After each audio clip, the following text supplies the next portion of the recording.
Hello students, class 9th में हमारा जो चैप्टर चल रहा है वो है त्रिभुज। तो इस वीडियो में हम जो प्रमेय 7.2 है इसका प्रूफ देखने वाले हैं। 7.2 जो प्रमेय है वो क्या है, एक सम द्विबाहु त्रिभुज की बराबर भुजाओं के सम्मुख कोण बराबर होते हैं। तो ये प्रमेय मैंने यहाँ पर कॉपी में भी लिख दिया है।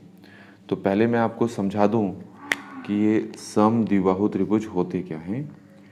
तो ये हमने बनाया यहाँ पर एक त्रिभुज, इसका नाम हमने रखा ABC।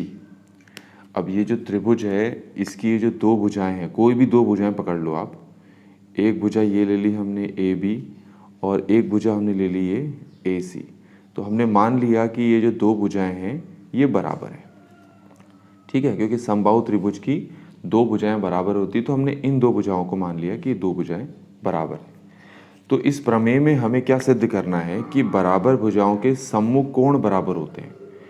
तो क्योंकि ये वाली भुजा इस वाली भुजा के बराबर है, तो इस वाली भुजा के सम्मुख कोण कौन सा हुआ, ये वाला, और इस भुजा के सम्मुख कोण कौन सा हुआ, ये वाला। तो हमें सिद्ध करना है कि ये जो कोण है इस कोण के क्या है, बराबर है। एंगल बी किसके बराबर प्रूफ करना है हमें, एंगल सी के, अगर ये भुजा इस भुजा के बराबर है। तो इसके लिए सबसे पहले हम वही लिखेंगे जो आपको मैंने समझाया है, दिया है, जिसको इंग्लिश में क्या बोलते हैं हम, गिवन। तो दिया क्या है हमें एक ही चीज़ दे रखी है कि जो AB है वो AC के बराबर है। हमें दिया क्या है, AB जो है वो किसके बराबर है, AC के। ऐसा लिखा नहीं है, पर ये जो नाम है सम द्विबाहु त्रिभुज, इससे ये स्पष्ट हो जाता है कि ये वाली भुजा इस वाली भुजा के बराबर है। और उसके बाद हम लिखते हैं यहाँ पर सिद्ध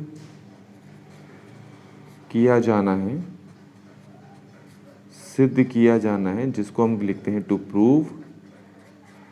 और सिद्ध हमें क्या करना है कि ये वाला जो कोण है ना इस वाले कोण के बराबर है।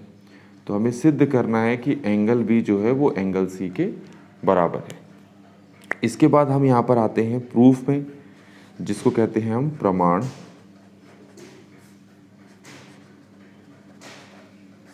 ठीक है, प्रूफ। तो प्रूफ को हम कैसे समझते हैं, तो प्रूफ हम स्टार्ट करते हैं। तो मैं क्या करता हूँ, प्रूफ से पहले एक चीज़ और रह गई है जो करनी ज़रूरी है, यहाँ पर इसको हटा देते हैं। ठीक है, यहाँ पर एक चीज़ और हमें करनी पड़ेगी, वो है कंस्ट्रक्शन, जिसको कहते हैं हम निर्माण। ये कई बार जब हमें प्रूफ करना होता है तो ये अपनी तरफ से हमें दिखाना पड़ता है। मैंने इसी त्रिभुज को दोबारा से यहाँ पर बना दिया है, नाम वही रखा है ABC।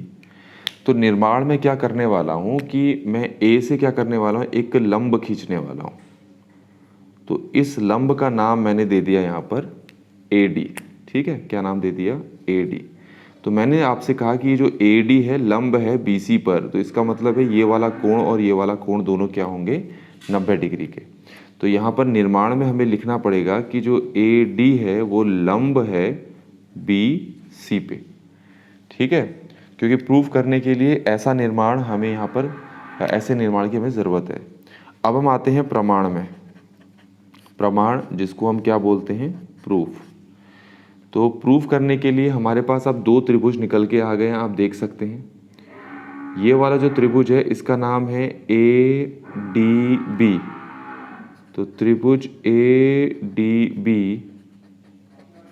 और त्रिभुज ADC में, त्रिभुज ADC में तो क्या क्या चीज़ दोनों में बराबर है वो देख लेते हैं। एक तो आपके पास AD जो है वो AD के बराबर है, क्योंकि ये जो भुजा है ये दोनों त्रिभुजों में है, इस त्रिभुज में भी है, इस त्रिभुज में भी है, तो बराबर होंगे। और रीज़न हिंदी में तो हम लिखते हैं उभयनिष्ठ, और वैसे इंग्लिश में हम क्या लिखते हैं इसको, कॉमन। अगला ये वाला एंगल देखो, इसका नाम अगर मैं 1 रख लूँ और इस वाले एंगल का नाम 2 रख लूँ, तो एंगल 1 एंगल 2 के बराबर है, क्योंकि दोनों के दोनों किसके बराबर है, 90 डिग्री के। क्योंकि हमने निर्माण में, कंस्ट्रक्शन में ये चीज़ सीख ली थी। अगला है AB जो है वो AC के बराबर है। AB किसके बराबर है, AC के। रीज़न क्या दे लिखोगे यहाँ पर, दिया है, हमें पहले से ही ये चीज़ दी हुई है। तो इस तरीके से ये दोनों त्रिभुज सर्वांग सम सिद्ध हो गए यहाँ पर। तो हम लिखते हैं त्रिभुज ए डी बी जो है वो सर्वांग सम सिद्ध हो गया ए डी सी के, ए डी सी के सर्वांग सम सिद्ध हो गया। किस नियम के तहत हो गया, अब आपको पता है हमारे पास एस एस एस है, एस एस है, एस ए एस और आर एच एस। ये जो आर एच एस है ये तब लेते हैं जब हमारे पास समकोण त्रिभुज होते हैं। तो आप देख सकते हैं हमारे पास ये त्रिभुज भी समकोण है और ये वाला त्रिभुज भी समकोण है। तो देखते हैं कि क्या इसमें ये वाला जो नियम है लगता है। तो ये वाला नियम तब लगता है जब आपने एक 90 डिग्री का कोण लिया हो, जो कि हमने लिया। एच का मतलब होता है हाइपोटेन्यूज, जिसको हिंदी में कहते हैं हम कर्ण। मतलब जो सबसे लंबी भुजा है उस त्रिभुज की, इस त्रिभुज की सबसे लंबी भुजा कौन सी है, ये। क्या हमने ये ए भी लिया, बिल्कुल लिया। फिर एस होता है कोई भी और साइड, कोई दूसरी भुजा, मतलब इस भुजा को छोड़कर कोई दूसरी भुजा त्रिभुज में ली है आपने, हाँ भाई ये ली है। तो कोण भी लिया, हाइपोटेन्यूज मतलब कर्ण भी लिया और एक कोई दूसरी भुजा भी हमने ली। तो ये किस नियम के तहत सर्वांग सम हो गया, आर एच एस। तो आर एच एस नियम के तहत सर्वांग सम हो गया। तो ऑटोमेटिकली जैसे ही ये दोनों सर्वांग सम हो गए तो इसकी सभी भुजाओं के बराबर हो जाएगा, इसके सभी कोण के बराबर हो जाएंगे।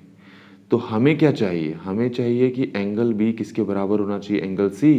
तो ऑटोमेटिकली अब ये दोनों क्या हो गए, बराबर। तो एंगल बी एंगल सी के बराबर हो गया।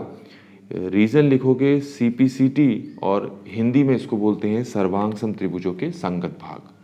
तो इस तरीके से बच्चों हमने इस प्रमेय 7.2 को यहाँ पर पूरी तरीके से प्रूव कर लिया है। Thanks for watching.